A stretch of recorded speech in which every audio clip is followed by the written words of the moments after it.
All right, so it's all right, 3, 2, 1. Welcome to the Capital Gains Tax Solutions podcast, where we believe most high net worth individuals and those who help them, they struggle with clarifying their capital gains tax deferral options. Not having a clear plan is the enemy, and using a proven tax deferral strategy such as the Deferred Sales Trust is a great way for you to exit highly appreciated cryptocurrency, businesses, real estate, primary homes, eliminate the need for the 1031 exchange so you can defer millions of dollars of tax so you can create and preserve more wealth. Hey, I'm your host, Brett Swarts. In each episode, I'm joined by some of the best real estate, financial, crypto, business, and financial minds in the world, where they share their ideas, deal stories, and inspiration so together we can make complex tax deferral strategies simple and passive income plans achievable. Hey, I'm excited about our next guest. He's out of the great state of Connecticut, and he's on a mission to create an environment where there's freedom of information with all things, whether it be cryptocurrency, whether that be entrepreneurial freedom, and he's going to share with us free speech, right? On different, and he has a social media platform that he's going to share with us called, and you can find it at minds.com. But he's the founder of minds.com. Please welcome to the show with me, Bill Ottman. Bill, how you doing?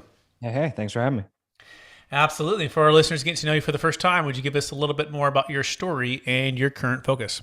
Yeah, sure. Founder of Minds. We've been chugging along for about a decade now. I feel old, but I love it. I feel very grateful to be able to build a business and, be independent. I love to talk about that kind of stuff, helping people achieve that, helping people achieve doing what they want to do and being independent. I think, we're seeing this emerge in the creator economy. This is what Minds is very focused on. We have a whole array of monetization tools for creators. We're trying to give creators more reach and rewards and really put creators first as opposed to last, is kind of how it seems big tech is approaching things. So yeah, I mean, we're trying to invert social media and put it back in the creators' hands.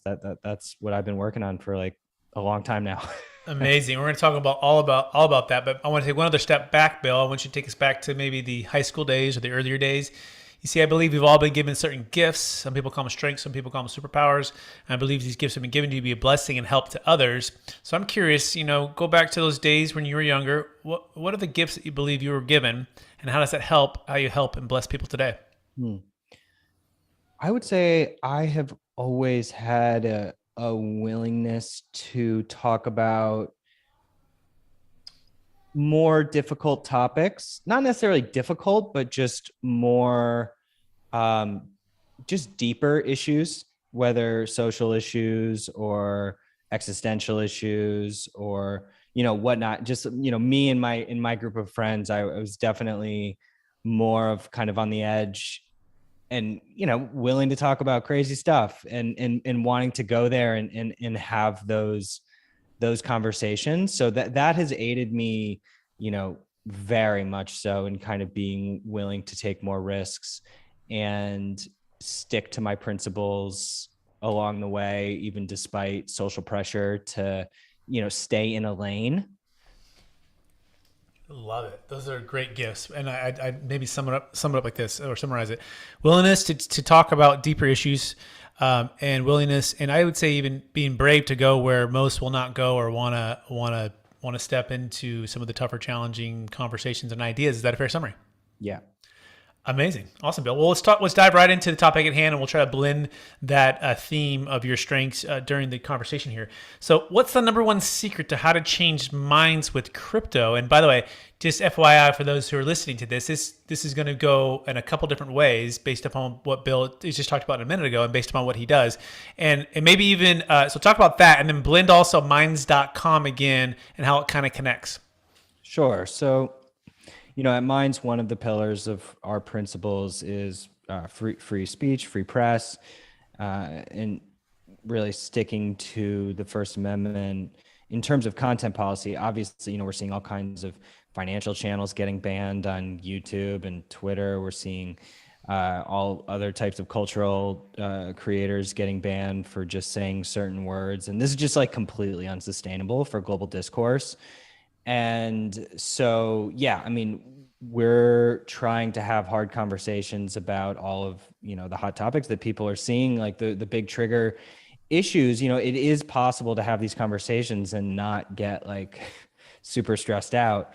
We partnered with Daryl Davis, who some people may know. He's done some amazing TED Talks, and his life stories. He basically is a Black man who helped over 200 members of the KKK decide to leave. And he did this just by befriending them and talking to them. And so Daryl and I wrote a paper together with a number of PhDs called The Censorship Effect. Goes through decades of research and peer-reviewed studies on sort of how censorship can cause increased radicalization and polarization. And so when, whatever topic you want to talk about, whether you want to talk about Bitcoin, the economy, politics, like it doesn't matter the topic, but the strategy for for changing someone's mind about any topic is actually to sort of not try to change their mind. If you're talking to someone, trying to get them into crypto, or, certainly trying to get a KKK member to leave the KKK, you're not just going to preach to them.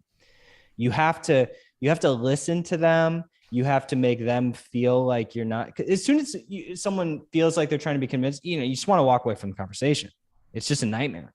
So, there's a psychological reaction, this backfire effect that takes place when you try to do that. So you really need to approach from this place of compassion, being very, very open-minded, listening as much as possible. And then you try to start to get them to ask you questions, because, you sort of tease them with the knowledge that you have about certain topics. And it's a very delicate process. Yeah. Okay. I think I'm getting it. And I love it. So the goal should not be to change someone's mind. The goal should be really listen and understand where the people are coming from, empathize where they're coming from, right? Because everyone has a story, no matter how off it might be, like with something as sensitive as race and the KKK, and what a story. I'd love to hear that story of his journey to help other people to ultimately change minds, but more so change heart, right? I mean, I think that's it's more than just the logical evidence and the thought process there. So how does by listening and empathizing, what have you found the secret to changing people's hearts? How does that connect here? Yeah, I mean, I remember when I first got out of college and went back home and was living with my parents for like a year. And this was like a decade ago, kind of when I was in the very early stages of thinking about starting Minds.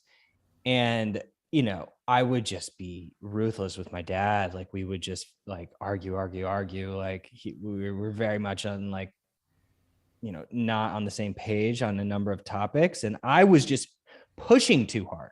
I was so opinionated about my various beliefs, and it just wasn't working. And so we just struggled for a number of years. But then, over time, I stopped pushing so hard, and he has ton of experience with technology. So he started helping with the formation of Minds, and just over time, and now we're basically on the same page on so many issues, from crypto to,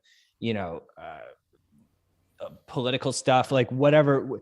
We're just so much more in resonance, and it totally just has to do with the approach, changing my approach, not pressing as hard, him doing the same way. And I think that, this is just it's one of the most valuable lessons that I ever learned in sort of dialogue with anybody, in persuasion and, pitching, if you're pitching your company, it's the same tactic, which is actually a non-tactic. It's actually don't try too hard, because that's the whole thirsty mentality. Yeah, very well said, right? I read a book years ago called Crucial Conversations, and they talk about starting with heart, right? And the heart is get your own heart right, that you're doing whatever it is that you want, whatever the sensitive topic is or whatever it is that you're interacting with somebody, make sure you're coming from the right state of mind, right? And you're not making any these certain assumptions, and you're not forcing or pressing your opinion onto somebody, right? You want to start with your heart, and you're in the right space, right? And then yes, care and compassion and love. It's an approach of that, and yeah, you're right. If someone feels like they're persuading or pushing you so hard, that you're right. It's just the opposite effect. I remember growing up, and as guys, you learn to how to attract the opposite sex. And girls do too for the guys, right? And then there's something about this, the rhythm and pace of that, right? Where you're not pushing so hard, and we all have the friends who like push really hard, or we learned at a young age not to push so hard because it's going to just do the opposite, right? So these are all intertwined with these things, and so I think that's so important. And then now we're in a society and a culture that intensifies these conversations, and it seems like our time has been squeezed, and then you mix that on with all of these challenges that we're having, and it's like the perfect storm, Bill. So just talk about like how crucial these types of skills or being aware of these things are right now, given what we're going through with so many challenging things. Oh, for sure. I mean, we're at peak polarization really right now. Everything is a team sport. People are just defending their tribe at all costs and trying to slam the other side. And so, yeah, I mean, we consider this so important. We've even started a live event series. We're holding one at the Beacon Theater in New York City on June 25th. For anyone interested, you can check that out at festival.minds.com. We have Daryl, we have Cornell West, we have Coleman Hughes, Tim Pool. We have some crypto people. We're going to be talking, but like we're going to be talking about an array of different topics, and really just having people from the left and the right have human conversations. It's like, there's definitely something to be said for face-to-face communication compared to social media communication. And I think that people who are so willing to just be nasty online are, when you're looking at someone's eyes, it's harder to justify that type of behavior. So yeah, that's something that we're really focused on. Amazing. So now let's shift a little bit to the crypto side of things, right? And how maybe crypto can help with some of these things, right? We're seeing and crypto's taking a big hit. Some call it a great crash, right? I mean, stuff like Luna going from $100 a coin to 0.0012 kind of thing, and Bitcoin down, drastically. So just talk about cryptocurrency and for those that are maybe skeptical or cautious with investing in crypto or the longevity of crypto, and how to have that discourse around that, Bill. Yeah, I think about crypto much more so from like a principal basis as opposed to an investment basis. I think that obviously, everybody would love, 10x of Bitcoin. But you have to look at the underlying technology and like, why are you investing in it? Like, what if you think of it more as a vote for the type of world that you want and the type of economy that you want, as opposed to, just some shallow investment to get 10x, like it completely changes your muscle for the volatility. I mean, the principles of Bitcoin, you own your keys, you are your own bank, sound money economics, no one can mess with it, decentralized governance and infrastructure, accountability, transparency, open source. I mean, this is an absolute requirement for humanity. It's not even negotiable. Like we have to have this as a new major component of the global financial system. And I think that there are only a very small number of crypto projects that even have, real decentralization and integrity. I like both Bitcoin and Ethereum. I don't want to get too much into kind of, this chain versus that chain conversation, but I think that, Bitcoin and Ethereum are certainly the two most decentralized, most established. They do actually have there's a lot of fighting between the communities, but generally the governance actually isn't that much different. It's more in the Bitcoin, the psychology of it is much more about not changing, and that's one of the best parts about Bitcoin, that the peer-to-peer networking protocol and the economics aren't changing. But in Ethereum, people really love innovation, and they want to play. They want to kind of push the boundaries. So I think having both, one that's more of like a creative, composable, creative technology, as opposed to the Bitcoin, which is just like the simple, understood, reliable top dog. I think that both of those are super valuable. So point being, it needs to be volatile. So if you're not ready for volatility, don't go there. But also, understand that the volatility is what gives it, the exciting potential to change the world. So, if you don't, if it cannot go up that much, if it can't go down that much. And so just be ready for it, and don't get in over your head, and don't think of it as, don't rely on it too much, but also like vote with your dollars. And it's the world that I want to see. I'm sick and tired of this, behind closed doors, secret financial manipulation. It's completely insane. So yeah, that's kind of where I come from. Amazing, Bill. Well, you can connect with Bill Ottman by going to minds.com. Yeah, I like the way you put that, right?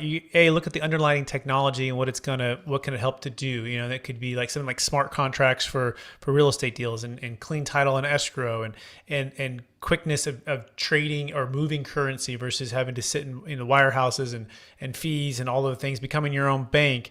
Sound money economics, right? So governments can't just print trillions of dollars, right? And drive inflation, which is all-time highs. Open source transparency. I love all of that. So the counter, it's funny because I'm with you, Bill, and I'm with you, and I don't understand it all completely, but I would say I'm more on what you're saying, the way you've said it, than I am on the other side. At least I'm open to going to that point, right? But there are those that say, well, Bill, really bad people use this stuff to do things illegal and backchain and all these different things.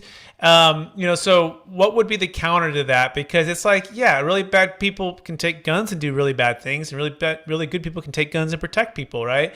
So this idea that, the government is what is needed to control all of these things on such granular level, right? I mean, there's accountability, there's transparency here where we can at least see what's happening, right? And hold accountability. So talk about just that dynamic there, and the counter to bad people are doing, bad things with this thing, with Bitcoin. It's way easier to launder fiat currency. I mean, blockchains are public, transparent ledgers.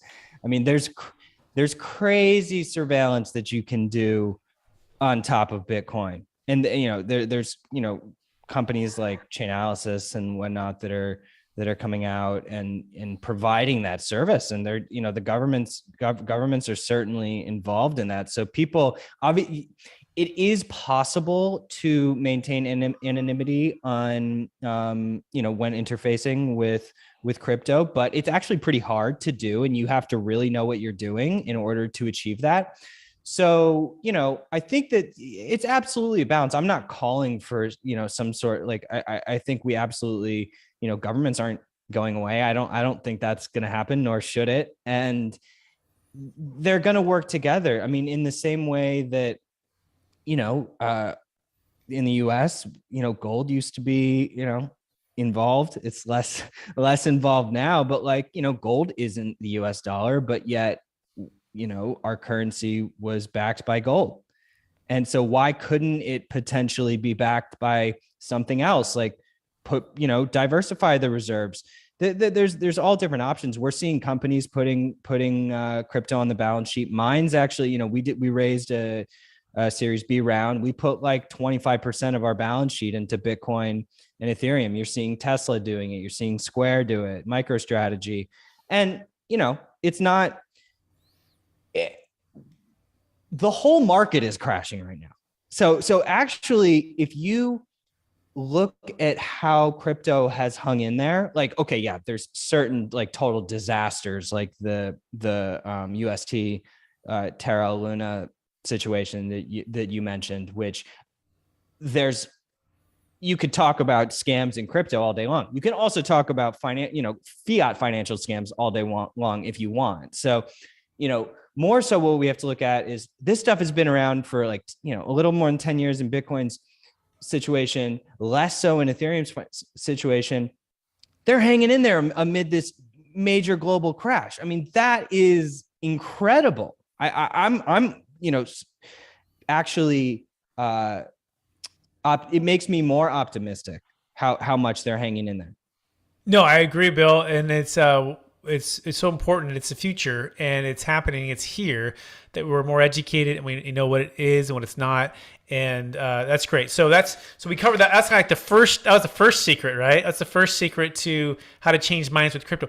Anything else that you would add that we should be asking we haven't asked so far with just cryptocurrency changing minds? I mean, I think that experimentation and like, it's about going outside of your comfort zone a little bit in areas that if you think it's important thing for the world, like whether you're talking about crypto or you're talking about having, other sort of conversations that are, new viral kind of social hot topics. Like, if something in your heart is telling you to go there and get involved, go there and get involved in a way that isn't, risking your stability. But, I think that look at a topic. This is a fun topic. I mean, look at something like, UFOs. UFOs are, nothing is more fringe and crazy conspiracy stuff than UFOs. And for, half a century, that's been the situation. It still sort of is the situation. However, we just had last week, Congress held, the first public UFO hearing in half a century. And it was very serious. It's a very serious topic that the government is taking very seriously. And so it's and what could actually ultimately be, I'm agnostic to it. It probably is just government drones or something like that. But existentially, like, to be afraid to talk about that is sort of an absurd thing. It's like, but it's also totally understandable because, of the stigma. And I think the same applies to crypto. And, there's all sorts of, I love the meme. I don't know if you've seen it, where there's like all the urinals in a row and like the guy comes over from far away to like talk to you about Web3. I haven't seen it. Oh, it's really fun. Yeah, it's because everybody like has that friend who's just like their annoying friend about crypto. Who's just pushing it too hard. And you're like, dude, like even me, who's like obsessed with crypto, like when people talk, but that almost has nothing to do with crypto. It more so just has to do with the method of having a conversation and knowing the right place and right time. Absolutely. And that's part of it. It's so new to so many people, right? And we just started our first, or we have three little mini Ethereum mines in our house, teaching the kids on how to get some passive cash flow, the technology behind it, what it is. They ask questions, we build them together. It's kind of like a hobby. And it's fun because we're using our house that's just sitting in the corner in a plug and it's going. And then I've got part of my family like, it's going to ruin the environment. It's going to take all the energy. And I'm like, there's some other things out there that are probably going to do that before my couple of my rigs here do that. But anyway, so it's a great topic to talk about, and I'm glad you could get some more of an in-depth part of how to talk about it, which is so important. It's not just talking about it, it's how we go about having this discourse, which is so important. So very cool. I want to shift a little bit here, Bill, and I want to touch on capital gains tax deferral. Now, this is kind of part of our show where we just talk about the biggest frustration when it comes to, in this scenario, I would say crypto millionaires or billionaires that want to exit but have this huge capital gains tax. In fact, we just had a deal we closed for a client. She bought Bitcoin for $30,000 to $50,000 at a very early adoption rate. She's working for a big tech company in California, and that $50,000 investment increased to $50 million. And so she never sold, and part of why she didn't sell was because of the capital gains tax. And so we help her to use what's called the Deferred Sales Trust, is what we offer, to exit, defer the tax when Bitcoin was at 54,000 a coin. And so she exited at 5 and deferred. Now, what's interesting is, within the next month and a half or so, it went up to as high as like 68, 69,000 a coin. So on one side, you're like, oh my gosh, she could have just stayed in and made more. But obviously now we see where crypto dropped. I don't know if it went to low as 20. I know it went to 25 at least. It's small. And so you're looking at, she was able to exit, defer the tax, and then invest into a business operation, tech company, retire from Google, diversify some of her wealth. She still has the other amount still growing in Bitcoin. But I'm just curious, what have you found the biggest frustration for those that are crypto millionaires that want to exit but are facing the tax? Yeah, I think that there's not nearly enough clarity on what exactly is going on in terms of crypto taxes. I think, particularly for something with like, airdrops, for instance. People, from what I've heard, you are taxed at the price that the tokens are when you receive the airdrop. So you actually should sell at least like a quarter, if not half of it right away, because if they tank, then you would potentially be, you would owe the tax at the price that you received the airdrop. I would be curious if you've looked into and this applies to like staking rewards potentially as well. And there's starting to be some new lawsuits going on about that, but I'd be curious if you've looked into this topic. Not on the airdrop side of it, Bill, but it's a good question. But maybe I can correlate it to how we've done these, because people ask, well, how do you do this tax defer without incurring the tax? Well, one thing we know we need to do is you don't sell the coin, you don't sell the asset to the open market, and either you even trade it, like ETH or a decentralized coin to ETH, or that's going to create a taxable event. Mm-hmm. And so whatever you bought, let's say in her scenario, she had bought Bitcoin and her all-in cost was about 50 grand. Right. It goes 50 million. Well, she never, nothing's traded, nothing's moved. She didn't transfer it to another coin. And so the way that we do it is we actually have her transfer the Bitcoin itself to a newly formed trust, but she doesn't receive any cash back. She gets what's called a promissory note. She's become the lender. And since she's the lender, everything's in a tax deferred state. And so, and then she. But are you swapping it? Are you swapping it to something once it hits the trust? No, so once it hits the trust, we just sell it to cash. And so here's why it works, because the trust bought it for $5 million or received it for $5 million, right? Received the transfer and immediately sold it to cash, for $5 million. Yep. But it bought and sold for the same price. So at the trust level, there's no gain, right? And at her level, there is a gain, but she hasn't received any of the down payment or any of the cash for it. She's in a deferral state, and that's how it works. She'll pay tax slowly as she receives payments. It's kind of like a 1031 exchange. It's kind of like an IRA, right? You don't pay tax until you start receiving the cash flow from it. And so what she's receiving the cash flow, and she'll pay the tax on right now. So that's all happening. But the key was we didn't change the nature of the coin to cash until it was already transferred to this new trust, and that's kind of the secret of what we do. That's very and then cool. rinse, wash, repeat. So my question and my answer for you for that would be the airdrop. I don't know if the airdrop is changing the characteristic of the capital moving to either a different coin and or being construed as going to USD or different. So if it is, and it sounds like it is, then that it can be a taxable event. But that's something I'd have to look into and look at on a case by case basis. Mm-hmm.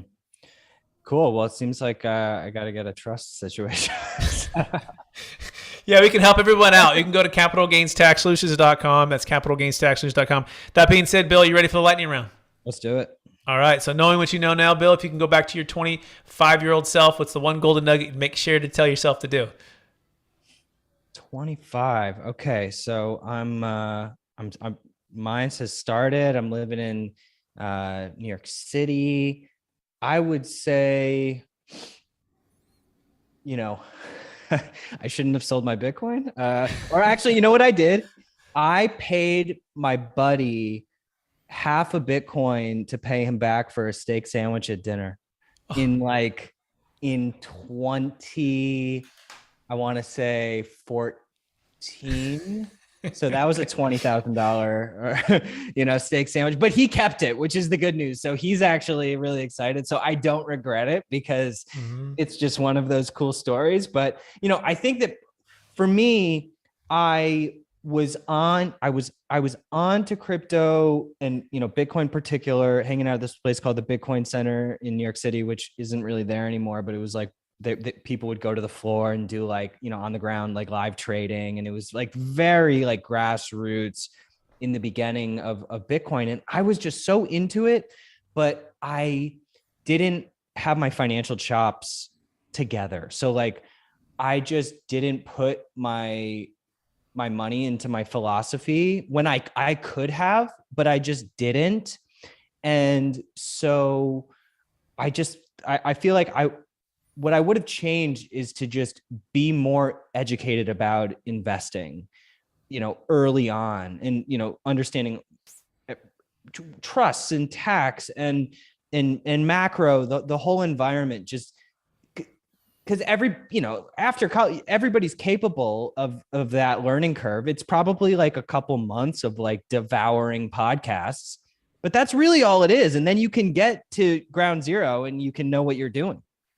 So well said. Yeah. And my buddy too was the New York Stock Exchange, and he remembers the guy with the Bitcoin sign out there, and like literally having a conversation with them. And he goes, $100, like and it might've been outside of where you were at in this whole It thing. probably was. This was right at the New York Stock Exchange. It was on right down the street. Yeah. Broad And then, Street. Yeah. and we talked like every day, I think he had called me the day before. He's like, should I buy this thing? And I'm like, I don't know, man. Like, and he was like, he sat there for like 30 or 40 minutes talking to this guy, totally enthralled. And like, it's like, well, I could just throw like $100 or $1,000, and of course didn't do it. Right. And he's just like, I like, there was something inside of him that said this could be the future, and he didn't do it. Anyways, all that being said, it could be a whole other podcast on that right alone, but let's ask two more questions.